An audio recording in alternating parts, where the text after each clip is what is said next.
नमस्कार, मैं हूं निखिलेश और आप देख रहे हैं एफिडेविट। आज हम बात करेंगे देश में घमासान का रूप ले चुके एसआईआर को लेकर। एसआईआर में किस तरीके से लोगों की मौतें हो रही हैं, जो बीएलओ हैं उनकी मौतें हो रही हैं, उस पर राजनीतिक दल और जो आंकड़े हैं वो क्या कहते हैं। देश में एसआईआर को लेकर जो बवाल मचा हुआ है, आखिर उसकी वजह क्या है। एसआईआर प्रोसेस 23 दिनों में 7 राज्यों में 25 बीएलओ की मौत। देश के 12 राज्यों में 51 करोड़ से अधिक मतदाताओं के घर दस्तक दे रहे 5.32 लाख से अधिक बूथ लेवल ऑफिसर यानी कि बीएलओ पर काम के दबाव का आरोप लग रहा है। एसआईआर प्रोसेस के दौरान 23 दिनों में 7 राज्यों में 25 बीएलओ की मौत हो गई है। वहीं तृणमूल कांग्रेस ने केवल पश्चिम बंगाल में 34 लोगों की मौतों का दावा किया है। इन मौतों पर पश्चिम बंगाल, एमपी, राजस्थान, यूपी में सियासत जोरों पर है। दूसरी ओर निर्वाचन आयोग जिला और राज्यों की रिपोर्ट के इंतजार में है। आयोग के सूत्रों का कहना है कि अब तक किसी काम के दबाव की किसी मौत की पुष्टि नहीं हुई है। पश्चिम बंगाल के मंत्री अरूप विश्वास ने कहा है कि एसआईआर के चलते राज्य में 34 लोगों ने जान गंवा दी है। सीएम ममता बनर्जी ने कहा है कि इसका उद्देश्य पीछे के दरवाजे से एनआरसी लागू करना और डर पैदा करना है। वहीं भाजपा आईटी सेल के प्रमुख अमित मालवीय ने कहा है कि टीएमसी के दबाव में फर्जी और संदिग्ध नाम जोड़े जा रहे हैं। पूर्व मुख्य निर्वाचन आयुक्त ओपी रावत ने कहा है कि आयोग ध्यान दे तो थोड़ी आसानी हो सकती है। जैसे मध्य प्रदेश में बीएलओ को ऐप में कैप्चा भरना समस्या दे रहा था, उसे हटाने से काम आसान हो गया। वहीं बड़ी संख्या में फार्म अपलोड करने से सर्वर बैठ जाता है। ऐसे में फार्म अपलोड करने का काम रात में करके उसे ठीक किया जा सकता है। टीचर्स पर स्कूलों में दिसंबर में कोर्स पूरा कराने का भी दबाव है। डेडलाइन सिर पर है। बीएलओ अपने स्तर पर समाधान निकाल रहे हैं, जबकि यह काम सिस्टम को करना चाहिए। वहीं नेता प्रतिपक्ष राहुल गांधी ने आरोप लगाते हुए कहा है कि एसआईआर के नाम पर पिछड़े, दलित, वंचित, गरीब वोटरों को हटाकर भाजपा मनमाफिक वोटर लिस्ट तैयार कर रही है। इस आरोप का जवाब देते हुए भाजपा सांसद सुधांशु त्रिवेदी ने बताया है कि विपक्ष ने पहले ईवीएम पर झूठे आरोप लगाए, अब मतदाता सूची पर लगाए जा रहे आरोप भी झूठे साबित होंगे। वहीं सपा के मुखिया अखिलेश यादव ने कहा है कि भाजपा आयोग 3 करोड़ नाम काटने की तैयारी में है। मृतक बीएलओ के परिजनों को 1-1 करोड़ दे।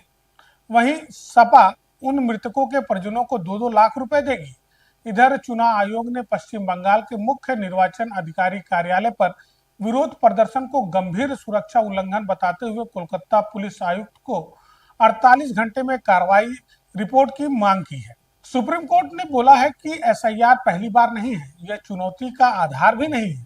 सुप्रीम कोर्ट ने कहा है कि एसआईआर को यह कहकर चुनौती नहीं दी जा सकती कि यह पहले कभी नहीं हुआ। आयोग के पास फॉर्म 6 में दर्ज प्रविष्टियों की शुद्धता जांचने की संवैधानिक शक्ति है। यह कोई नामांकन सिर्फ इसलिए स्वीकारने के लिए बाध्य नहीं है कि फॉर्म भर दिया गया है। सीजेआई सूर्यकांत और जस्टिस जयमाल्या बागची की पीठ ने कहा है कि आधार नागरिकता का प्रमाण नहीं है, सिर्फ लाभ पाने के लिए दिया गया।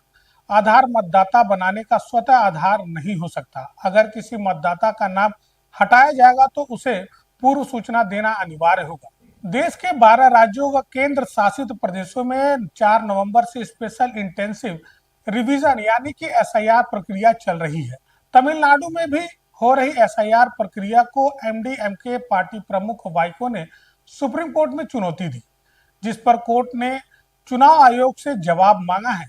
वाइको ने कहा है कि राज्य की यह रिवीजन प्रक्रिया कई नियमों और लोगों के मूल अधिकारों का उल्लंघन करती है। कोर्ट इस मामले में अगली सुनवाई 2 दिसंबर को करेगा। तमिलनाडु में वाइको की याचिका के अलावा डीएमके, सीपीआईएम, एक्टर विजय की पार्टी टीवीके, सांसद थोल थिरुवावलम और विधायक सेल्वा पेरुल भी एसआईआर प्रक्रिया का विरोध कर रहे हैं। दूसरी ओर अन्ना द्रमुक ने एसआईआर के समर्थन में आवेदन दिया है। एसआईआर प्रक्रिया को तमिलनाडु के अलावा बंगाल, कांग्रेस, टीएमसी और केरल सरकार भी सुप्रीम कोर्ट में चुनौती दे चुकी है। कोर्ट ने 11 नवंबर को मद्रास और कोलकाता हाईकोर्ट के मामले में सुनवाई रोकने को कहा था। अगले साल से देश के कई राज्यों में चुनाव होने हैं। ऐसे में 2026 में पश्चिम बंगाल, तमिलनाडु, पांडिचेरी और केरल में 2027 में उत्तर प्रदेश, गुजरात और गोवा में, वहीं 2028 में मध्य प्रदेश, छत्तीसगढ़ और राजस्थान में विधानसभा चुनाव होने हैं। 4 नवंबर से 12 राज्यों और केंद्र शासित प्रदेशों में बूथ लेवल अधिकारी घर घर जाकर वोटर लिस्ट अपडेट कर रहे हैं। बीएलओ की ट्रेनिंग 28 अक्टूबर से 3 नवंबर तक चली। पूरी एसआईआर प्रक्रिया 7 फरवरी तक चलेगी।